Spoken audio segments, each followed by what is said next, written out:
Ladies and gentlemen, my name is Dr. Chris Featherstone, and this is the Legion of Raw. I'm with my guy once again. Man, look, what a show. This show was hands down the best show of the year of any professional wrestling show that you could ever imagine. I don't even know why my camera's just freezing up on me. That's how good it was. That's how good it was. There we go. All right, ladies and gentlemen, here we go. Without further ado, my guy, Vince Russo. How are you tonight, my man? Chris, I am all right. Chris, you tell me about your history as a wrestling fan. How many years have you been watching wrestling? About 35 years. 35 years. Okay, bro. I started watching wrestling, let's say in 1970. Okay, so what is that, a combination of 85 years? Yeah. Me, 50, you 35, 85 years.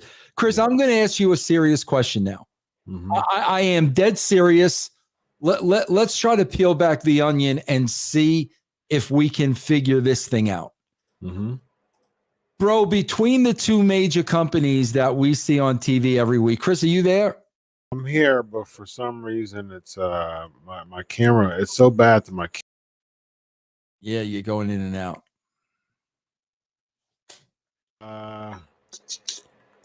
Can you hear me though? I can hear you, yes, and I'm seeing a gray screen, but I can hear you. Yeah, it's saying stop cam, and so it's so. I just lost you. Can you hear me? Yeah, but you keep going in and out, and it keeps going to full screen of me, and then you completely disappear. Yeah, because every time I turn my camera on, it shuts down. I don't know. Let me try this again.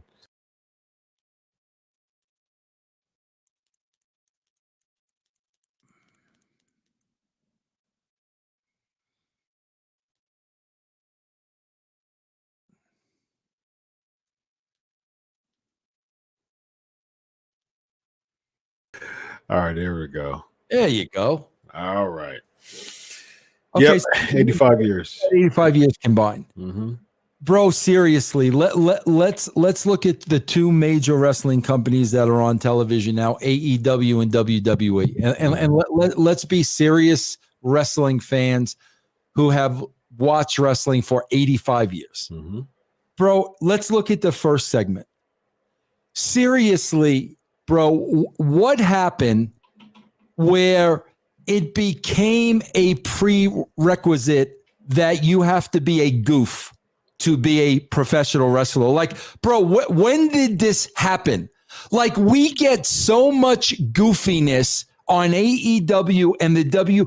When and how did that come into play? Now, I think like AEW was doing the like being the elite.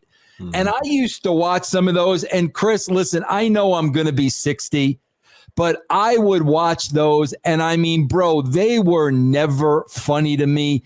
It was just like really goofy. And I'm like, okay, bro, like that's them and that's their style. Mm-hmm. But now, bro, all of a sudden, the WWE is full of goofy crap. Bro, first of all, let's look at these three guys in the ring. Okay? Let's first look at Morrison, bro, who should be the coolest guy on the block. Mm-hmm. The guy looks like a rock star. He's got a phenomenal body, is a great athlete, married to a beautiful woman. This guy should be the coolest guy on the block. Okay? Hands down. Hands down. Bro, you've got Miz, who's got his own television show with a beautiful wife and two beautiful kids. He's entertaining on the television show, so you would think Miz would be a babyface. That's what you would think, because that's what he is on his television show. Mm-hmm. Then you add to that AJ, who is arguably the greatest wrestler on the planet. But yet, in the first segment of this show, you've got three absolute goofs.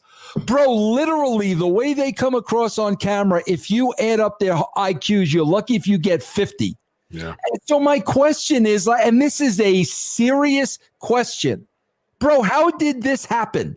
where everybody on this show is a freaking goof. How did this happen, bro?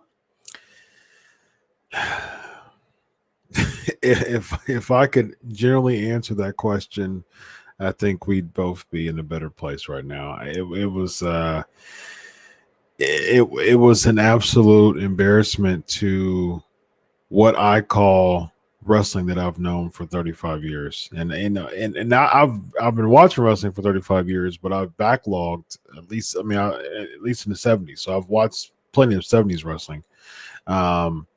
And yeah, I don't know why my camera's messing up again, and it never does that.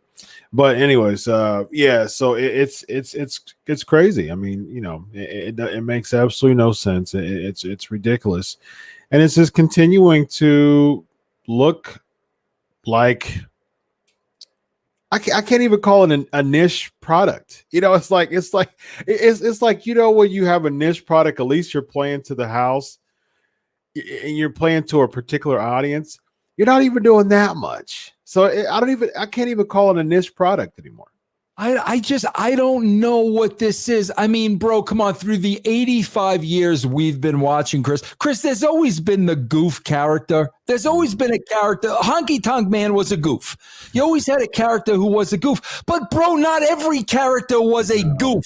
Bro, I like everybody on this show is like freaking Matt Riddle. The Hurt Business pouring milk on a guy. Yeah. Like, when did it become a prereq to be a goof? Bro, professional athletes usually aren't goofs. And why, Chris? Because they got to be very serious at what they do to reach that pinnacle of the NFL, NHL, NBA. You've got to be very serious about what you do. So 100%. Being a goofball doesn't fit the profile of becoming a professional athlete. Yeah. I don't know how this freaking happened, bro. And in addition to that, you make a fantastic point. In addition to that, we are already supposed to suspend our disbelief when it comes to pro wrestling. You have to make the characters believable.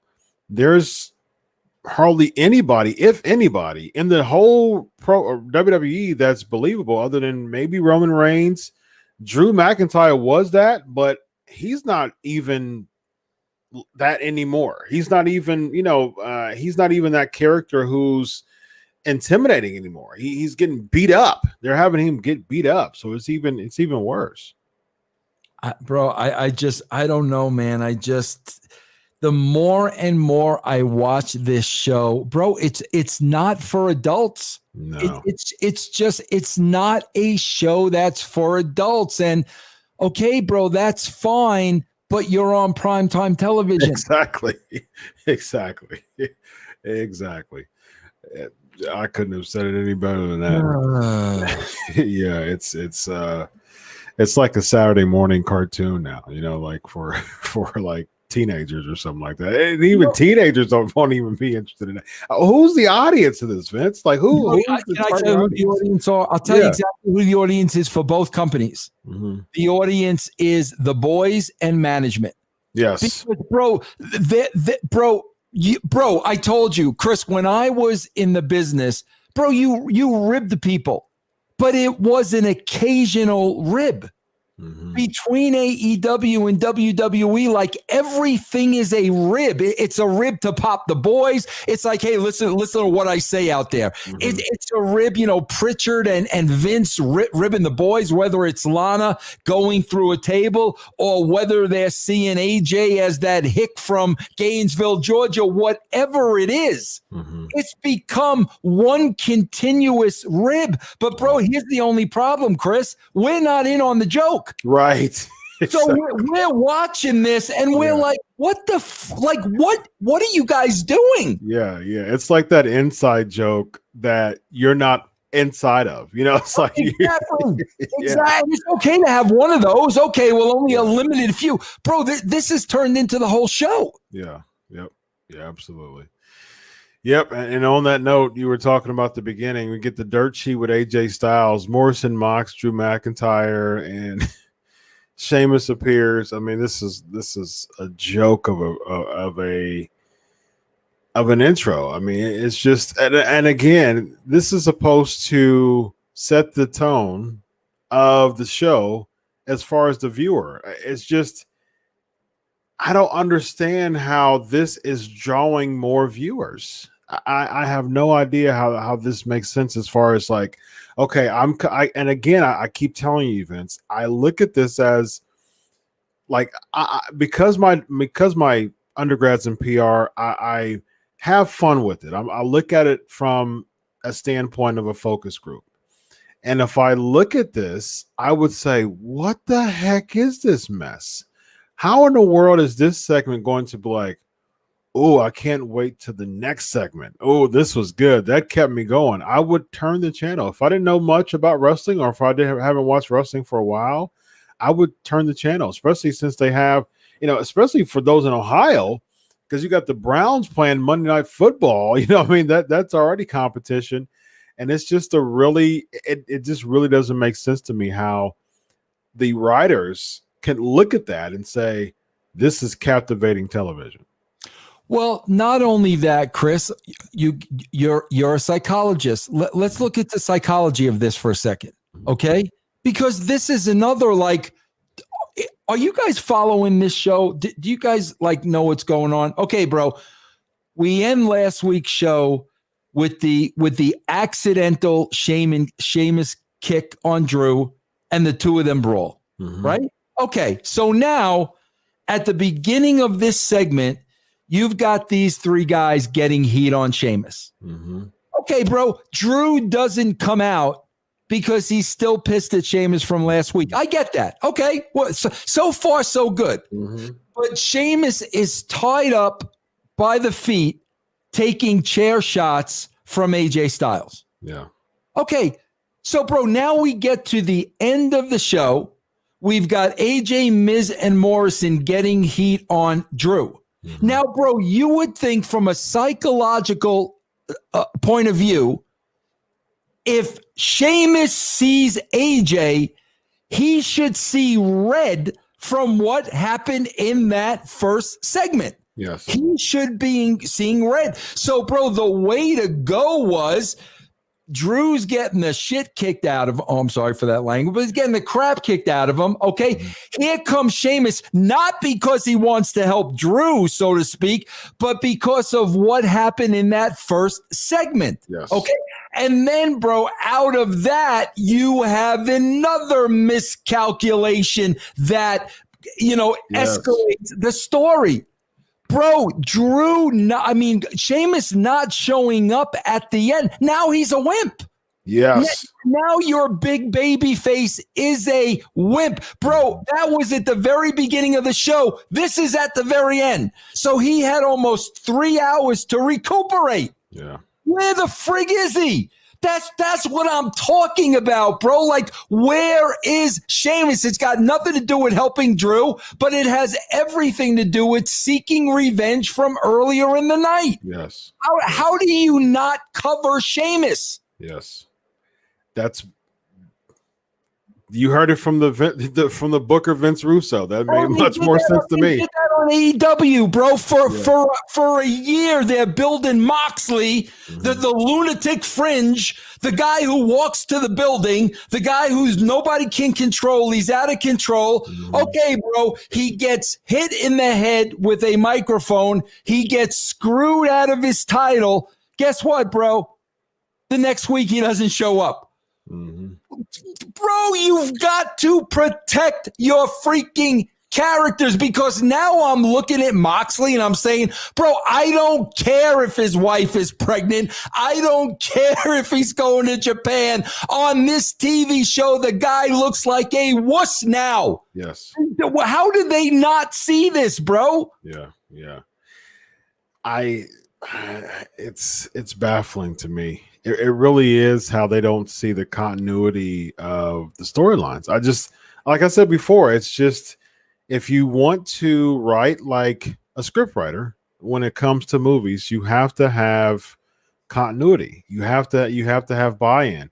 If I'm looking at a particular product And again, if I don't have to, if you're presenting something to me that I don't have to backlog and backtrack and say, "Ooh, where did this come from?" Maybe I need to see a couple weeks ago. Maybe I need to see a month ago to see how all this tied into it.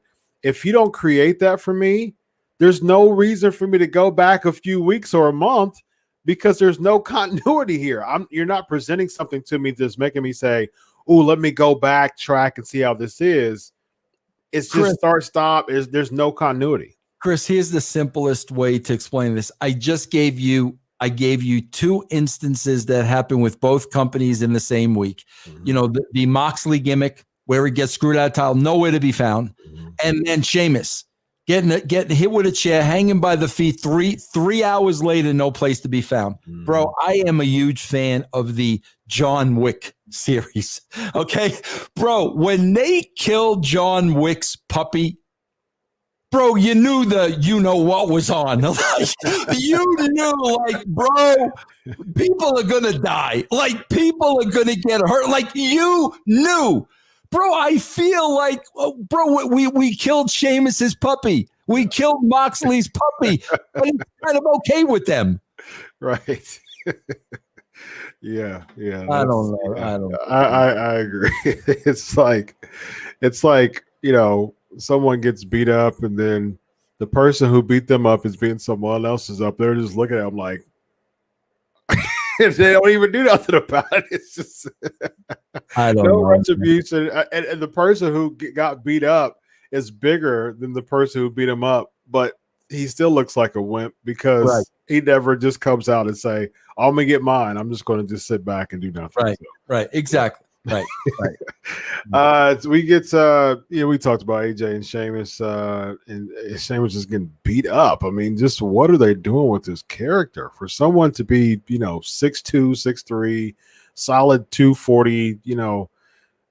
Sheamus, they make him a baby face just to have this. Is he going to turn on Drew, and then somehow a accidental bro kick turns into just a beat down just to make AJ look good for TLC. So that doesn't make sense. The Hurt Business defeating the New Day and Jeff Hardy. And I don't mind the Hurt Business winning, but this is the problem that I have. I think we talked about last week. Somehow we're going to see another match between the Hurt Business and the New Day in some form or fashion. I think we booked that. I would have expected Jeff Hardy to be a part of this, but they've sucked him into this too. But you're an hour 7 into this show, and you've had those 2 matches. Yeah, that's it. It. That was the hour and 7 minutes, bro. Yeah, that's a stretch. Again, it just feels stretch. And one thing I don't like about this Hurt Business kind of layer they're putting on here, they're making Cedric Alexander being like the cheesy type of chicken crab heel now, and I don't like it. They're supposed to be like, like a unit that you don't want to see them in an alley. You don't want to, see them in a bar. They look legit. They look like people who, is about their business, but can beat the brakes off of you. And then Cedric Alexander is getting these kind of slimy wins and just kind of jumping on MVP and cheering. I don't like that. I don't like what they're trying to do with this.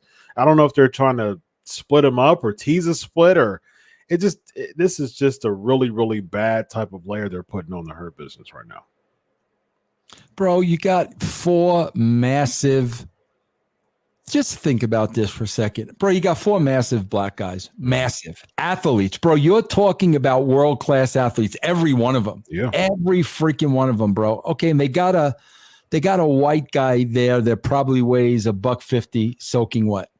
And these 4 massive blue chip athletes are pouring a carton of milk over this guy's head. It's like, who comes up with that? Like, who looks at these 4 guys and comes up with that? I don't understand, bro. Again, we're going to go back to, bro, God forbid Vince McMahon really has some form of dementia. Mm-hmm. I don't know how else to explain this, Chris. I mean, if I think about this, Chris, you've got the MVP, Alexander, Benjamin, and Lashley standing in front of you. Bro, think about those four guys, how intimate, and they're pouring milk over a white guy's head that weighs about $150. How do you even come up with that? How is that in somebody's mind? I was looking at that segment. I was like, I find this really weird because Stephanie McMahon would be the first person to be like, no bullying, anti-bullying campaign. And I'm like looking at that, I'm like, what's this then? What do you what do you call this? I mean, if there's no rhyme or reason to it, if the bullying leads to some comeuppance at the end as this is dragging or something like that, perhaps. But this is a one and done. There's nothing. There's again no continuity. There's nothing to this. It was just, hey, we're going to depict four black guys bullying a little white guy. Yeah, and what? And they're supposed to get heat from that? Yeah, exactly. That's heat, like. Yeah, exactly. There's no heat to that whatsoever. Zero. Bro, then they've got something. They've gone even farther now. We talked about these first two matches being an hour and 7 minutes. Right. Chris, did you notice what they're doing now that I'm watching this and I'm going hysterical? Mm-mm. They're replaying really bad backstage promos from last week. Yes. Bro, backstage promos from last week that were horrendous. Yeah. They are now using to eat up time on the show. Yes. That is a whole nother level of stretching time, ladies and gentlemen. I mean, come on. Yeah, it's getting an all-time low. Lana did beat Nia Jax. Somehow we got that. We were able to get that in, and they win. So I'm gonna share this real quick. We got a tweet from Miro that says, I taught her this pin last night. We both won. Oh, he's got to stop. Congrats, what is wrong with this? He's got a freaking death wish for his wife. What is wrong with this guy, bro? He thinks this shit is funny. Bro, did you see that one slap in her face? Yes. Oh, and then what is wrong with this guy? Divorce this guy, Lana. He's going to get you killed. Yes. Yes. Oh man! There goes another 9 weeks of tables being broken. What did we say? They beat him in a tag match week 1. They beat him in a tag match week 2. Asuka beat Shayna Baszler. Did we not say Lana was going to beat? Did we not say that last week? So now they got the what is it called? There's a trifecta. What's 4 of them called? What? Quadruple. I mean, it's a trifecta. Yeah. That's exactly what they did over the last 4 weeks, bro. Yes. And what did any of that accomplish? Any of it, except now Miro, bro, he's going to get his wife killed. Oh yeah, and then and you asked the question, what did it accomplish? Nothing, because of the post-match beatdown, Lana's out of the match now. It's his TLC, so they have to replace. Asuka's trying to find a replacement. That's what they said on the show. And so this led to absolutely nothing. It just led to Lana just getting beat up at the end. Wow. So it was probably like, so what it seemed like, it was like, okay, well, take this. You guys like this? You guys been talking about Lana get bullied or something like that 9 weeks in a row. Okay, well, I'll just have her win. But then she gets beat up and she doesn't even get a potential tag team title match at the show. It leads to absolutely nothing. She's out of the match. So it's like, you know what? It just really. Bro, you do know, like Stephanie with the anti-bullying campaign, Stephanie has also gone on record, Chris, that they write this stuff a year in advance. So just so you know, this whole thing was written a year ago, just so you know, Chris. Wow. Yeah. Wow. And that makes it even worse, ladies and gentlemen. Then we get Elias. We get Elias does an in-ring promo with Jaxson Ryker, who's, I guess, his roadie now. I mean, what is What is Jaxson Ryker now? He's, ladies and gentlemen, the roadie to 2020. I'm thinking the same thing. Is he the roadie? Well, he can't be the bodyguard because AJ's got Big Ninja. So AJ's got a bodyguard. So I'm assuming he's not a bodyguard. He's not security. Is he the roadie? He has to be the roadie. I guess he has to be the roadie. If Elias is the rock star, and I guess Jaxson Ryker's the roadie. I don't get it, Vince. I don't get why they would say, again, in the writing meeting, man, we got to figure out what we're going to do with Jaxson Ryker because Blake and the other guy from Forgotten Sons, they're the Knights of the Lone Wolf now. And so, okay, so we got to figure out what to do with Ryker. And okay, I got a perfect idea. How about he be a roadie for Elias? All in favor, say aye. I don't get it. And bro, let me tell you something. I worked with Gunner at TNA.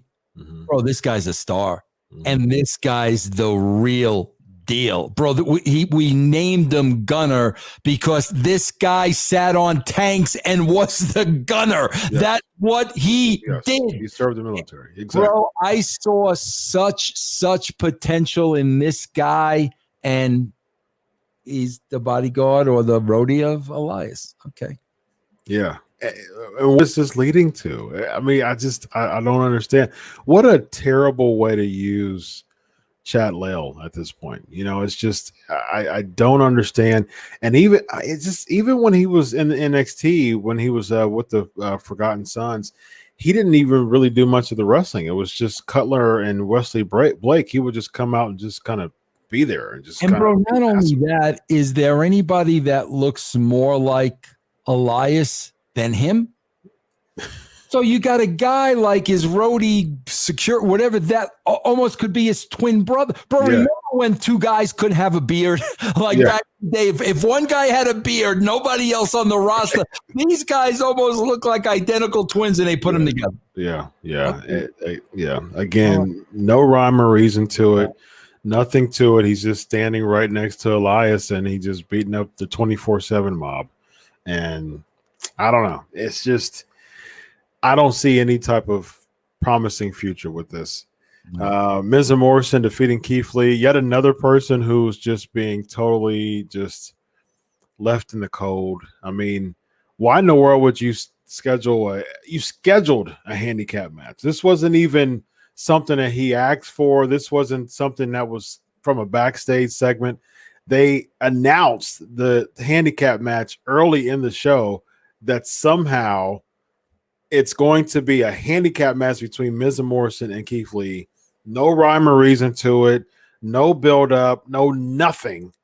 Just a handicap match. And of course, Keith Lee loses.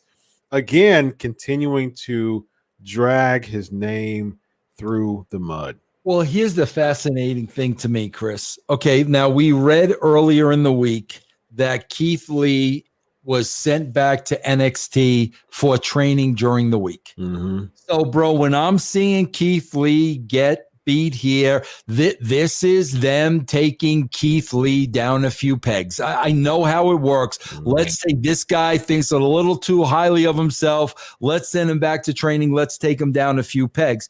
But here's my question, bro. Think about this for a second, which blows my mind.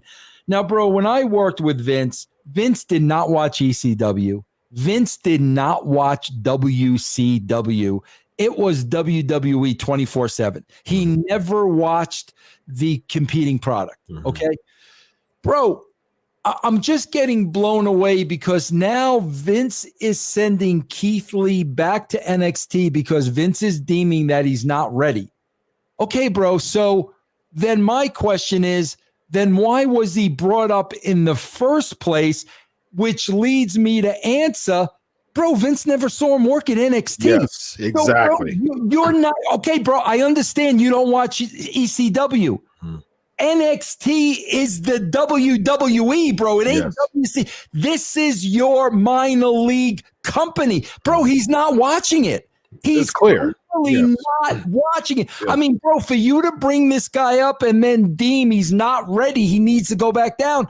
You weren't watching him. Yes, very clear. It's clear because you saw that from the very beginning, because they put something on over his top, over his belly, over him. They were going back and forth with, what do you wear? Do you have the green with the black? Do you have the sleeveless? Do you have? And they were trying to fit in something that covers his body up. And for some reason, it just really, really seemed like that was probably a Triple H move, that he probably was lobbying to Vince McMahon. Vince McMahon saw Keith Lee and said, "Oh, I don't like the way he looks," or something like that. So they changed it up, and for weeks it just seems like it was probably like Triple H still trying to put it in a good word for him, and Vince just shutting it down, because it's clear that he doesn't see NXT. He was the man in NXT, and so he could have easily carried that over, looked like a beast. But it's clear that Vince didn't have any type of clue as far as who Keith Lee was. Bro, I swear, sometimes, and people are gonna think I'm ridiculous, and nobody will say this, nobody has said this, but bro, this thing is so out of control right now that I've got to look at all possibilities. Bro, is it possible that Vince still has some kind of heat with Triple H for marrying his daughter? I mean, seriously, bro, because, bro, something's off here. Like, something is way off. I don't know if it's, Vince trying to spite Triple H. I don't know if it's Triple H trying to make Vince look bad. Bro, we clearly are not on the same page. Yes. We're not on the same page. So you've got to start asking these questions like, bro, what's going on here? Mm-hmm. And I mean, is this animosity that a wrestler married his daughter? Who knows? But bro, it's one thing for management to not be on the same page. Mm-hmm. Bro, this is family. This is freaking family. How can family not be on the same page? Something is way off kilter with this company, bro. Yes, 100%. Absolutely 100%. I think that's a really good point, because there's clearly a disconnect. And we know that Vince is a SmackDown Raw guy. We know that he's in the Gorilla just about every time, 99% of the time. But the problem is, it shows, and it's sad, but it shows that you don't even watch your own product. You don't even watch a brand that you sign the people's checks to, you have no clue about that. And then if you're putting the trust in Triple H, put the trust in Triple H. Don't veto things like you do every single time. Every time someone writes a script on Raw and SmackDown, at the 11th hour, you veto it and write the whole thing over again. It just seems like he's just vetoing other things too. Keith Lee gets brought up, veto. Elias, Tyler Breeze for a second, veto. Apollo Crews, veto. Like, you're just vetoing people. And then on top of that, you're dangling the carrot in front of your son with this Raw Underground. Yeah. Bro, Shane goes on TV, Spaulding's to the wall, gives it his all. I mean, like a lunatic. Bro, I got to be honest with you. I was kind of emailing with Shane when this first started, and he was asking me what I thought about it. And, bro, he was gung-ho on this idea. So now you're dangling that carrot in front of your son, and 4 weeks, and it's like, what the heck is going on, man? Yeah. And now it was clear that was a demise from the beginning, and it just seems like that was something else that Vince just, and you know this. He likes scapegoats. You know, I mean, that's basically, you know, that's basically what the writing staff is nowadays. It's a scapegoat because he'll veto it, and if it looks bad, he has somebody else to play. So, you know, they're just scapegoats nowadays. And the same thing what we saw with this Raw Underground. You know, he's just finding a scapegoat, and it's just it was doomed from the beginning. And you know, I like Shane. I'm a big Shane fan. I like to see him and everything. That was the only thing I enjoyed about Raw Underground is that I got to see Shane on TV again. But other than that, it made it's like, okay, you know what? Well, we got fake fighting, but we got like more intense fake fighting here. Yeah. You know what I mean? Like that was like the Raw Underground feel. It just it wasn't even shoot style. It just kind of it was doomed from the beginning. Bray Wyatt cuts an in-ring promo. He gets interrupted by Randy Orton. I mean, it is what it is. I mean, they're at least they were, again, I don't like this angle. It just doesn't really seem like there's a clear-cut person to cheer or boo. I don't like it. At least we're trying throughout the night to have a continuation, you know, throughout the night with the hide and seek. At least I'll give them that much. Yeah, I'll give them that too, bro. But I'll give them that on a very lazy, basic level. You know, like I said, bro, I've pitched this so many times before. You know, you're gonna set them up for a game of hide and seek, bro. You've got every room in the back set up Saw style. With like, I mean, bro, you could get so creative with this, bro. You got a whole week. You're in you that building's yours. Yeah, you've got a whole week to lay this out and get in the mind of Bray. And you know, this room has this in it, and that one's got this. Oh, bro, that could have been a whole show for 3 hours. Yes, it could have been amazing. But what do? They do something to the simplest form. Yeah. Okay, bro, we're going to play hide and go seek. We're going to go look in rooms. We be in this one room. The fight is on. We're going to set the box on fire. The Fiend's going to come out. Okay, bro, like, yeah, bro, that's better than the crap that you've been doing.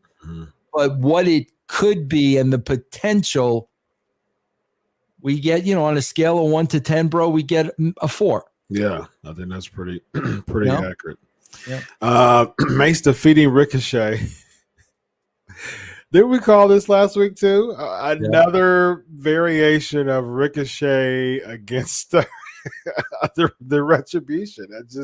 It's getting so obvious nowadays that we're calling matches a week ahead and they happen. We're calling the angles. I said something between the New Day and the Hurt Business, something between Ricochet and Retribution. Next week we'll get Ricochet against Reckoning, Mia Yim, the female. We'll have Ricochet versus the female, and if he wins, he's good. If he loses, he's got to join Retribution. It just seems like that's as far as you can get when it comes to the variations that you've had.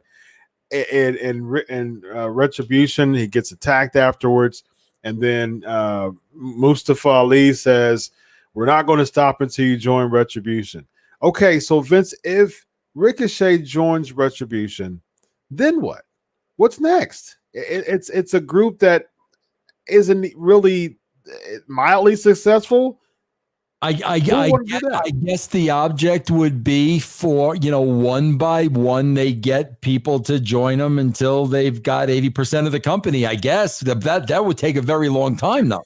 Yeah, it would. I don't know.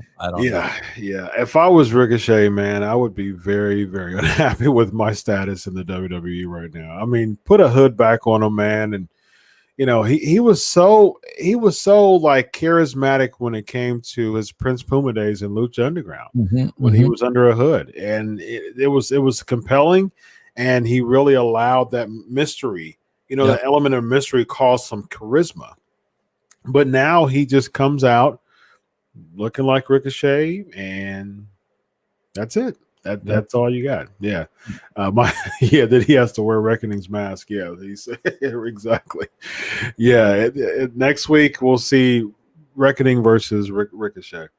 Then we get Dana Brooke defeating Shayna Baszler by DQ. Yeah, I mean Jaxson, Baszler, they attack Brooke, and then Mandy Rose, Asuka, they make the save. So we get a return of Mandy Rose. I mean, was she gone? Yeah, I mean, bro, I didn't even know she was gone. I don't know what to say. I wish I could put some kind of. Bro, here's the problem. Let's sum this up, Chris. Okay, we don't care about any of this. No, we don't care because they're not making us care. Mm-hmm. Bro, guys, it's real easy in this day and age of Netflix. Okay, bro, how many times do you binge watch?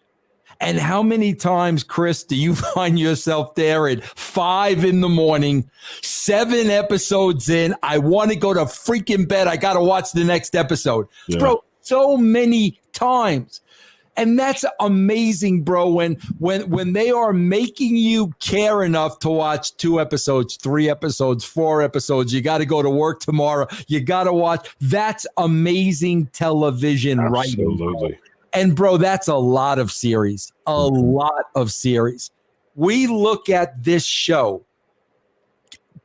Give me one thing I care about. One thing. Bro, I swear to God, if you look at the 2 bodies of work, Raw and SmackDown, bro, maybe the one person you care about out of a roster of 50 is maybe Jey Uso. Mm-hmm. You feel sorry for Jey. He sells it great. The facial. Mm-hmm. Outside of Jey Uso, who do we care about? Give me one guy that we care about. And where's Alexa Bliss? She's still doing Punky Brewster? Well, can you imagine? Punky Brewster reboot is more important than your main show. Right. Yeah.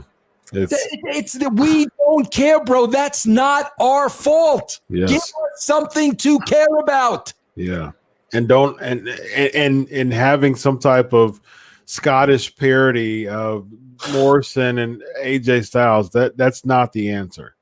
For those who are watching and WWE writing creative staff, that is not the answer. If you think that is or close to it, I'm still baffled by how they had a whole production meeting to say this is what we're going to open the show with. It's just this is what's going to compare. This is compelling TV. This is good stuff, pal. You know, this Bro, is it. You got the night before Christmas. That leads into Braveheart. You've got Milk Over the Head. Yeah. You've got the Bro Nuts. Somebody came up with Bro Nuts, so we're gonna drive that into the ground. Yeah. Bro, this is not. It's such a brainless level. Yeah. Like there's no bro. When we used to write Raw during the Attitude Era, what me and Ed used to call it was we were writing a thinking man's Raw. You never knew where it was gonna go.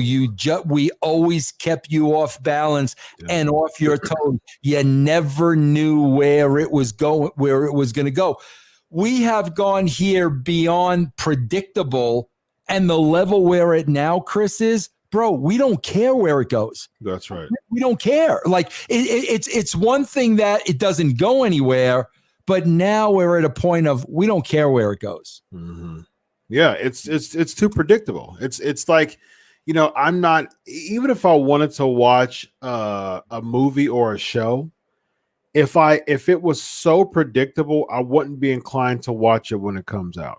That's something to me. I'll be like, oh, I can wait 2 or 3 weeks to watch. You know, it's too predictable to me. It's not compelling enough. I know what's going to happen. I'm not more inclined to watch it. You know what I mean? When it comes off. And that's how I feel about Raw. It's like, it's so predictable. There's nothing that is going to want to make me glue, you know, my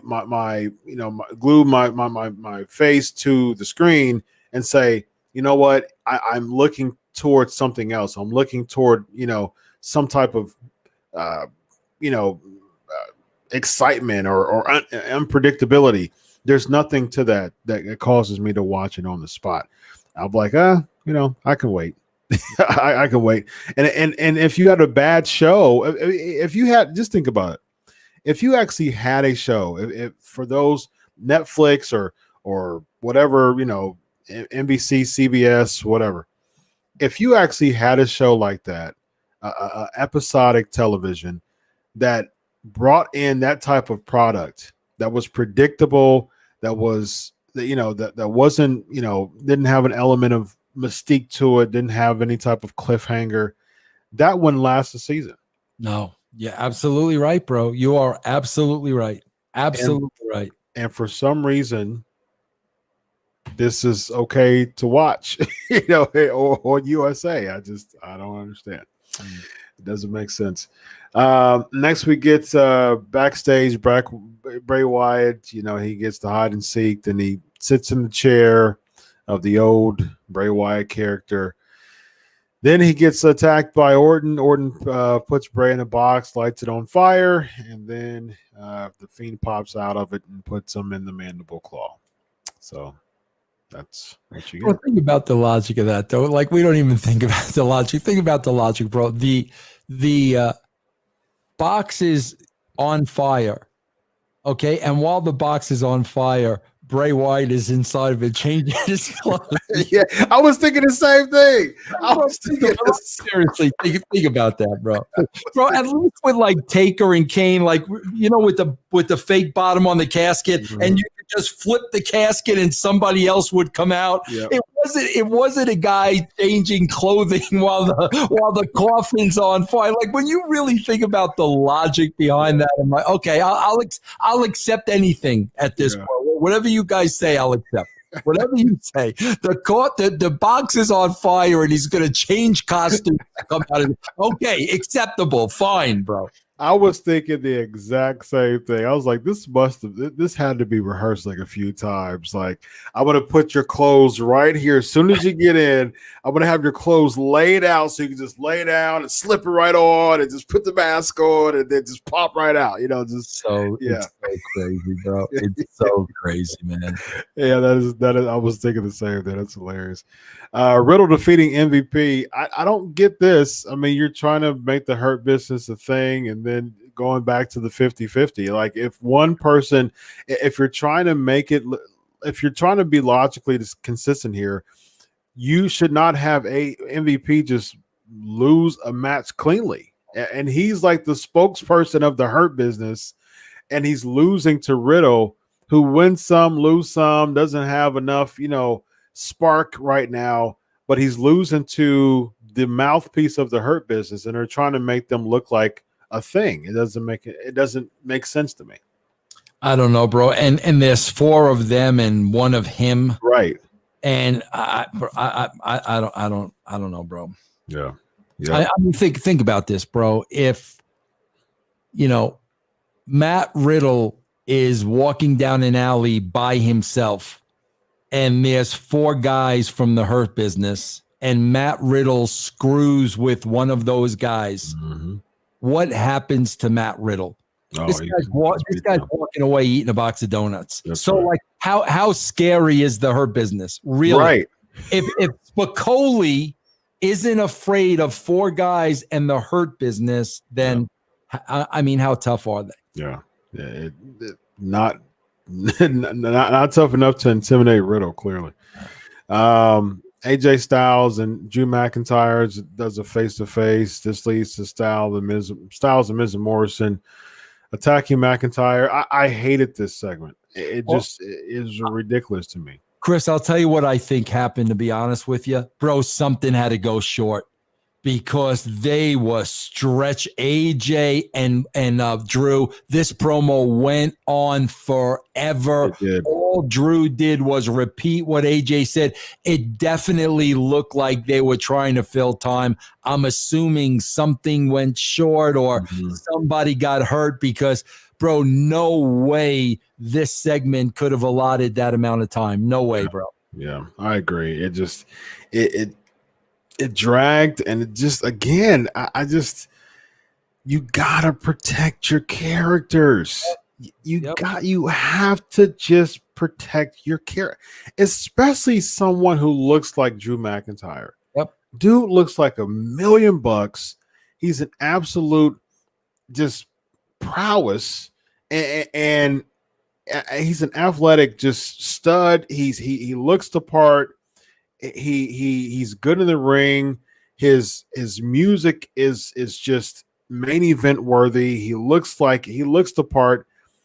They showed how much they could protect him at the beginning of the year when they actually did protect him. Yep. And then he loses to Roman Reigns, and they loses the match, and they say he hasn't won.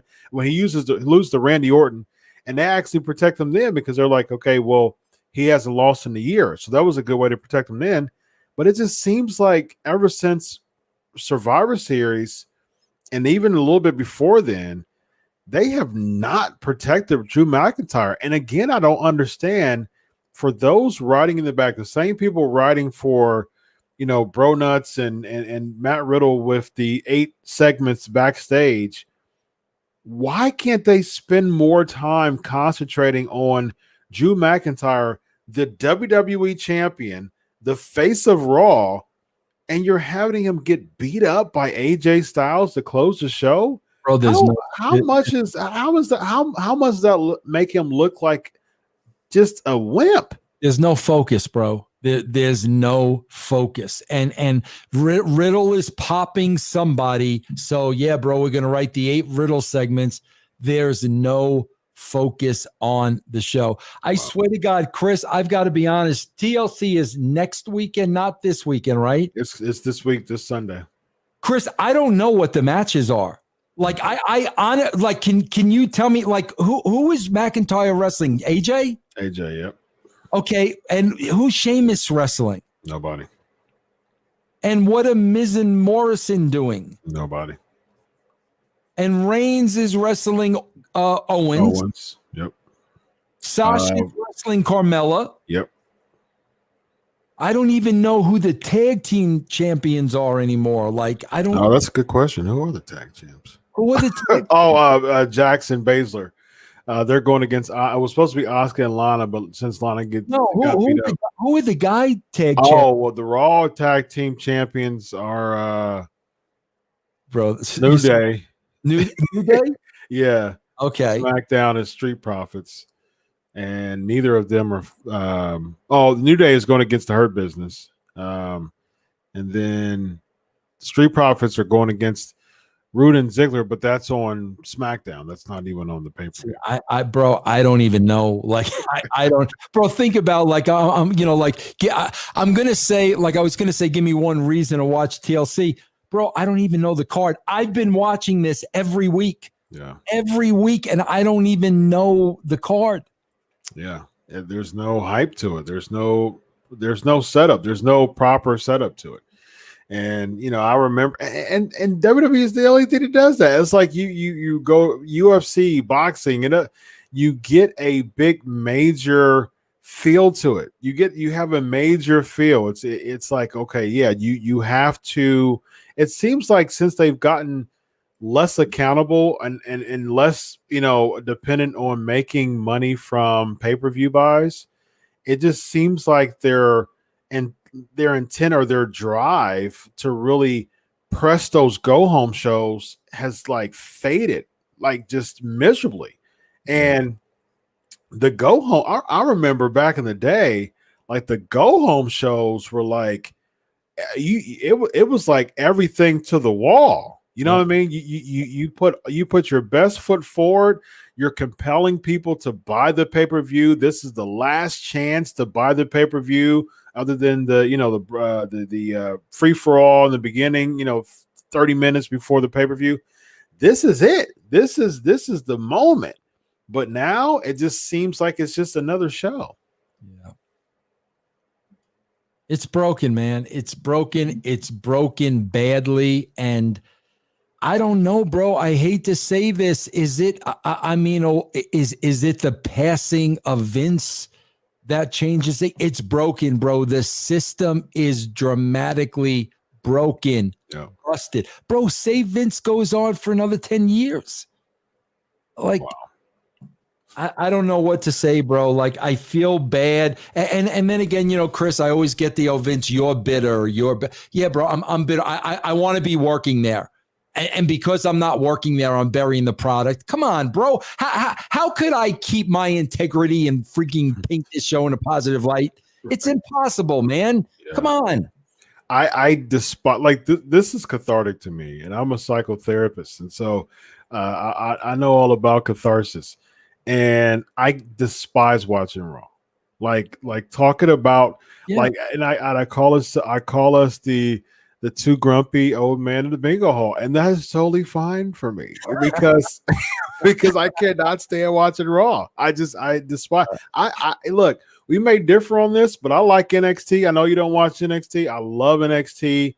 I even like AEW to an extent. I mean, I like AEW as a whole.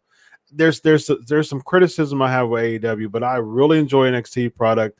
I like SmackDown way better than Raw. But I love Roman Reigns. I love what they're doing with Roman Reigns. I love Roman Reigns. Yeah, I love the head of the table. I love that. Absolutely. Yeah. But Raw to me is just the pits. It is the absolute pits, man. I despise. And I'm like, you know what? I'll get myself excited. So I'm like, you know what, man? I'm looking forward to going to the bingo hall with Vince Russo tonight. And as soon as I'll watch a segment, I'll watch another Matt Riddle segment. I'm like, oh, okay, here we go. Yeah, I'm really looking forward to going to this bingo hall tonight. So, Vince Russo, thank you. You know what the thing is? You'll get a good laugh out of this, bro. Here's a good thing with me. I start in Colorado. It starts at 6. Mm-hmm. So I start watching at 7:30 on my DVR. So, bro, the excitement for me is to get caught up in real time. Yeah. Like, how quickly can I make up that hour and a half? But then, bro, when I get caught up in real time, now I'm pissed off because I can't fast forward to a commercial, but I'm sitting here for the rest of the freaking show. So either way, I lose, bro. Either way, I lose. Yes, indeed, man. Absolutely. Yeah. Chad, good point. Yes, I agree with that, man. I agree. He's a backstory injury. He's a physical beast, but what's the story and why is he who he is? Give him some substance. Bro, we would have gone back to Scotland. We would have revisited the roots. I mean, that's what we would have made Drew real. We would have made him real. Yeah. Bro, that's Scottish, that old school stuff, old school training. You know, bro, his friends hanging out at the pub, drinking. I mean, that's the guy I want to see. Because I guarantee you, bro, Chris, from what I've heard, Drew is the guy you want to hang out with. Drew is the guy you want to go to the pub with. Yeah, I know Drew. He's a super nice guy. Yeah, absolutely. We've never seen that, bro. We've never seen that. That is not hard to do, bro. Mm-hmm. Agreed. Yep, absolutely. Well, I was happy that I was able to get a little money tonight at the bingo hall, Vince. It's always good. It's always good hanging out with you, man. This is what makes my Monday nights not Raw, but this Legion of Raw does. So once again, thank you. Let them know about the brand, Vince. Yeah, I got a couple key things that I'll tell you guys real quick. Number one, guys, every December, if you've never been a member of the brand, we give you a free month. We do it every year, but you got to sign up in December. So if you went there today to russosbrand.com on December 14th, you're going to get a free month till January 14th. You're going to get a whole month, no strings attached, but you got to do it in the month of December. Just go to russosbrand.com. And I got to tell you, Chris, very proud of this. The first ever Vince Russo action figure. Nice. I only have a limited quantity that I'm signing, guys, and when they're gone, they're gone. I'm about halfway through my stash. If you're interested in getting one of these, I autograph it for you. Again, just go to russosbrand.com. Nice. That's awesome, man. Well, ladies and gentlemen, this is Vince Russo. I am Dr. Chris Featherstone. We made it through another episode of Monday Night Raw. This is the Legion of Raw. And you all take care and have a good night. Bye-bye.